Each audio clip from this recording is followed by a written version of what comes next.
Coming off a bye week, Clemson beat an unranked Syracuse team by only 3 points over the weekend, collecting just over 300 yards on total offense. Offensive coordinator Tony Elliott is challenging his guys to block out the noise with the added pressure of performing to meet the high standard that has been set. I think the guys, probably are carrying too much pressure, putting too much pressure on themselves, especially on game day. And us as coaches, we just got to find a way to help them just, cut it loose. I think a lot of the guys are trying to play perfect, because of just the state that they're in right now. They don't want to make a mistake, which forces them to make a mistake. The first critical play of the night was when Tyler Venables picked off a pass in the red zone, which led to Clemson's first touchdown of the night on the next possession.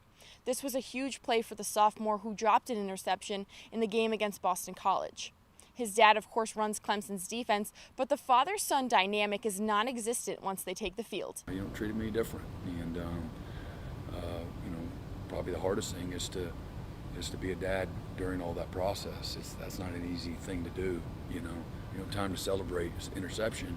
You got to make adjustments and get ready for the next drive. We try to keep it as normal as possible and try to have strict boundaries. Like when we're here and on this field, it's nothing whatsoever besides I'm his player and he's my coach. The Tigers will travel for another road game against a 5-1 Pittsburgh team who's riding momentum after a huge win at Virginia Tech.